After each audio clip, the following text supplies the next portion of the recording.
am to be sultan of such a marvelous kingdom. My harem is without equal. Wealth, power, and luxury all surround me, and I am master of all that I see. And yet, for all these things, I still lack that which I desire most, true love. I once loved a woman. She was my first wife, young and beautiful. But she was ambitious, and she betrayed me in a manner most foul. And so for this, I had her put to death for her crimes. Since then, I have remarried many times, but they've all proven unworthy, and they've all met the same fate. But I am king, and a kingdom must have an heir, and so a sultan must have a wife. Send for my trusted vizier. Greetings, O wise and powerful Sultan. How may I serve you on this fine day? Tell me, vizier, where is my new wife today? Why, she's in the gardens, my liege. Oh, the gardens, wonderful. What is she doing? Why, she's with your brother, my lord. They're planning the celebration feast for the anniversary of your ascension to the throne. Planning, you say? More like scheming. No, it could just be a party they're planning. But how can I know? I've never trusted this new wife, and my brother has always coveted my crown. Now, there is only one way to be certain. Vizier? Yes, my lord. Have my brother and the queen arrested. Of course, my lord. Send my brother to the prison tower until I decide what to do with him, and have the sultana executed. Oh, no. Right away, my lord. Oh, and vizier? Yes, my lord. I'll be needing a new sultana, because a kingdom must have an heir, and so a sultan must have a wife. Oh, my beautiful Scheherazade. How I need the light of your smile just now. For the king is gone and had executed yet another bride. I have no idea where I'm going to find anyone in the kingdom willing to marry him at all, let alone someone worthy.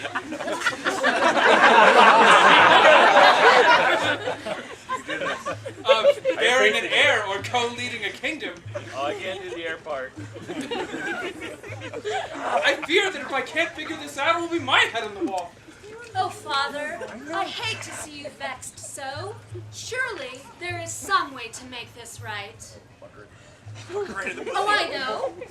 I will marry the Sultan. What? Absolutely not! I'll no sooner see your head on a spike than mine! And nor will you. I wish to live a long life and raise your grandchildren. The Sultan is a good man who simply has not met the right woman yet. And I know that I could make him happy. And I am certain that he will come to trust me, just as you must trust me now, Father.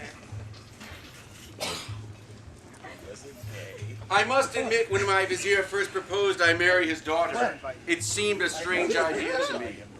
For a moment, I thought perhaps my dear brother was not the only schemer in my court.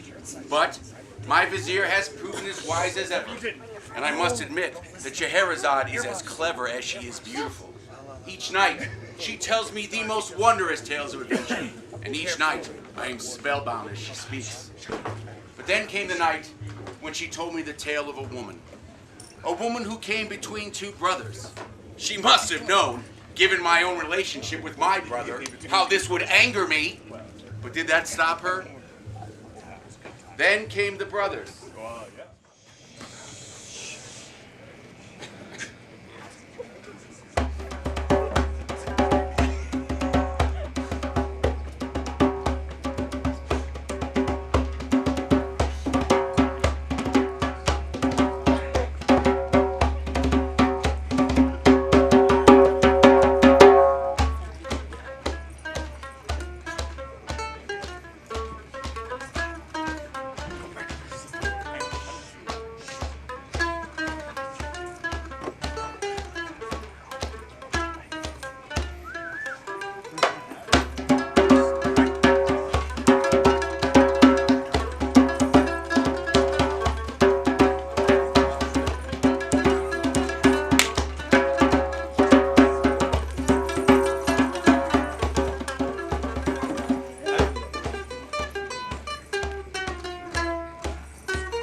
quite a story.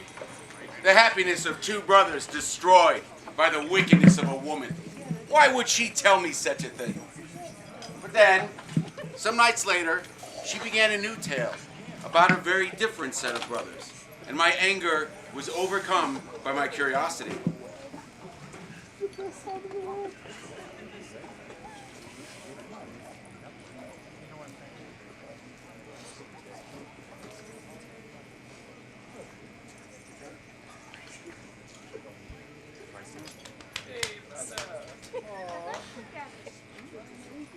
When our father died, he left his farm to me and my brother Joshua.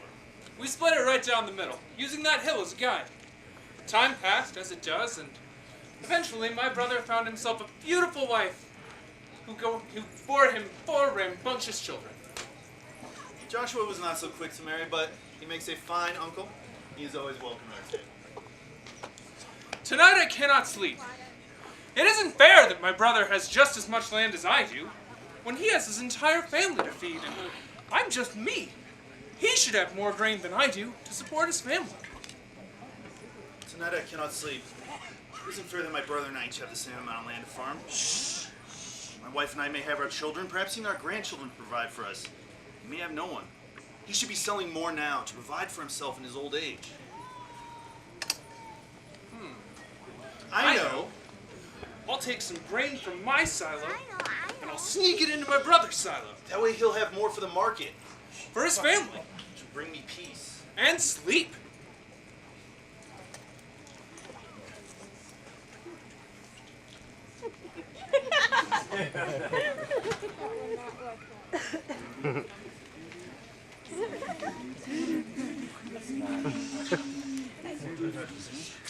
$27, how could that be? That's the same amount I had last night. It must not have taken as much as I thought. Tonight I'll be sure to take more. And count exactly.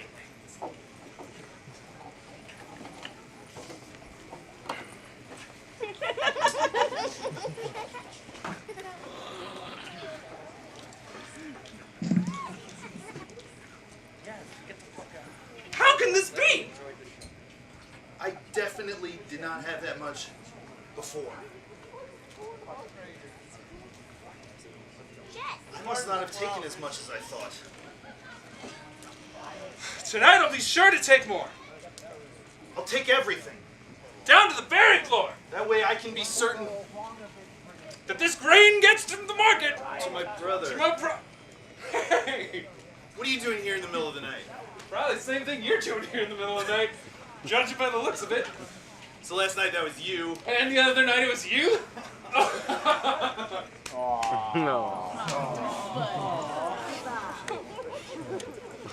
Here comes the As obvious a lesson as this was intended to be about family, about brothers, I could not help but feel a little more fondly towards my own brother in the days thereafter.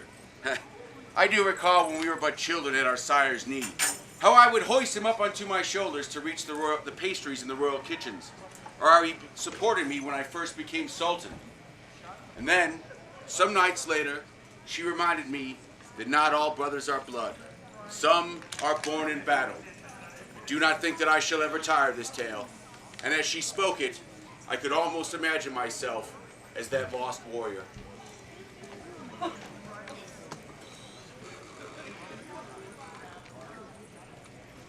We were fast friends, comrades, brothers in arms, inseparable from the start. I guarded his back, he guarded mine, until the day he died. Not where he should have, certainly not when he should have, as an old man surrounded by his family. No, I don't think that will be my way either. Not without my friend to watch my back. Just today. I don't know where that barbarian came from, but I felt his club though, like a piece of mountain crashing down upon my head. As soon as I figure out where I am, I will take this spear and I will shove it in his belly. We'll see how hard he hits then. Here is darkness and fog. I see nothing, not trees, not even rocks. Where's the moon to light my way? The smell on the wind, the sound of horse and rider, anything. There, in the distance, a light. Nothing I do brings me any closer. What sorcery is this? It's the only thing I see. I must go on.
Oh, at last, good sir. Please tell me, where am I? I can't find my way. Wait, it cannot be you.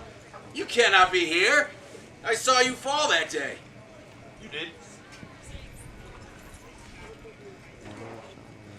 Oh, all the whiskey. It burns like fire. Oh, that barbarian. I guess I won't be repaying his kindness today. But at least you and I can wage war again, my friend. Yes and no. You and I will fight again side by side. We will sit by this fire and swap stories until our breath grows weak. We'll drink until we can no longer hold our heads up. Woo! Oh. But not today. Go. Give that barbarian hell and his friends too. Someday when you're done with all that, you and I will meet here again. Till then, here I'll be, tending the fire.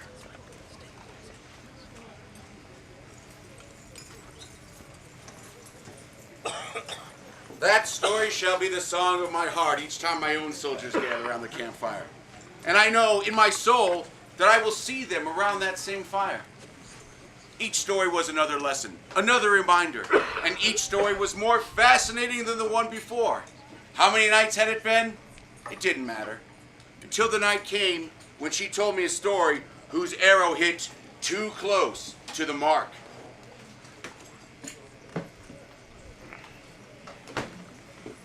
Good morning, my love.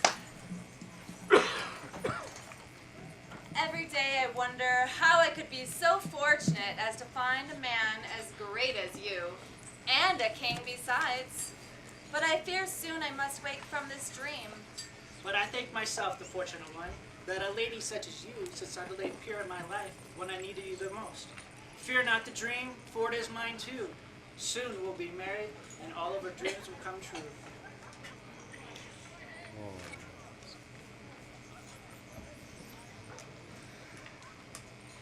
You play your part well, assassin. Even I believe that you love him, even though it was I who commanded you to slay him. You've not forgotten your mission, girl, not fallen prey to your own lies. Of course not, my master. And there must be some reason he strolled from this room still alive. Perhaps. I know it would not do to have one of our assassins found standing over her dead king and future husband, so I will practice patience for now. Whether you act or not, very soon the new king will be in power and will have no use for you. You bear that in mind.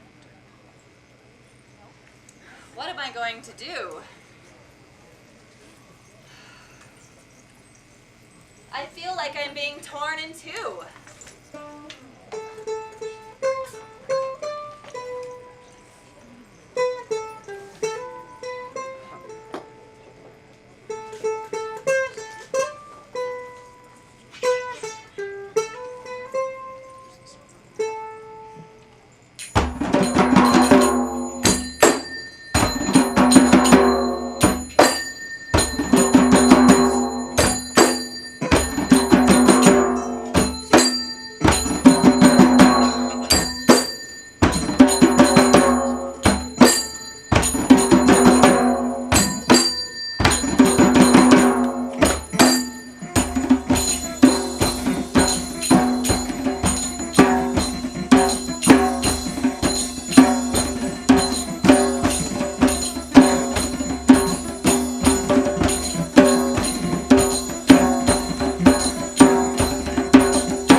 The assignment was to kill the king, not to fall in love with him.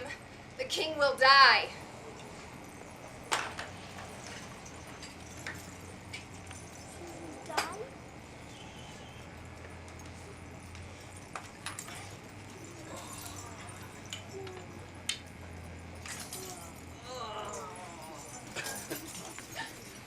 Tell me such a thing, when she knows what I will do to those I cannot trust.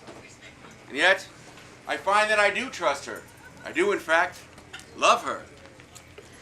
I told myself that I kept her here because of the stories, because of my duty as Sultan. But it wasn't any of those things. It's her. What can I do? How can I possibly consider removing her from my life? That assassin made a choice that I could never bear. 1,000 nights had come and gone, and 1,000 tales Scheherazade had spun for me. And then I looked upon her as I never had before, and she returned my gaze, and she held it, and she told me one final story. There once was a young sculptor who had grown quite disenchanted with the women of her village. Vain, she found some. Manipulative, she found others, and untrustworthy, she found them all. Her only solace was her art. At night, she dreamed of that perfect woman with whom to share her life, and by day, she found it, piece by piece within the marble. Days turned into weeks, turned into months as she toiled to bring this vision of perfection to life within the stone. And at last, she was finished. Galatia, she named her. But alas, she was impetuous, as young women are very wont to be, and she had fallen deeply infatuated with her creation. Her only recourse then, of course, was to pray to Aphrodite, goddess of love, for aid. That's me. But I couldn't grant her request. Well, not as. After all, she had asked only to find a love as true and pure as her vision of Galatia. But I thought, why settle for a mere imitation when the answer was already there, right in front of her?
to life, made me as I could never have been, if not for you. Never did I know that love could be so sweet. Never will I love another as I do you.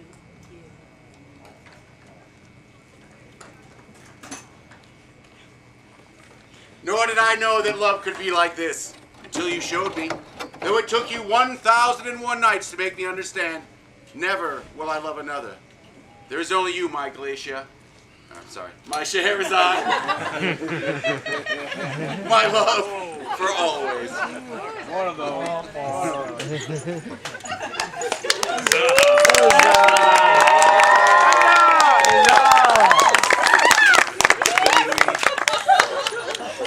My lords and ladies, allow me a moment to introduce your performers tonight. As hot as the fire her dance represents, the Lady Esmeralda. Serafina, I'm sorry. Somebody else is early. That's two of us, huh? Mistress of our fiddly bits, the Lady Janet. He brought us in tonight, played all of our stringed instruments, and he has no shame, the Lord Chamberlain. Later, tater haters, because we adore her, my Lady Beretta. Sticks up her mug, then she throws it back down. Lady Anya. We got to hear his voice tonight, Lord Michael the Silent. He's once, twice, 2 times a lady, Lady Rowan of Galway.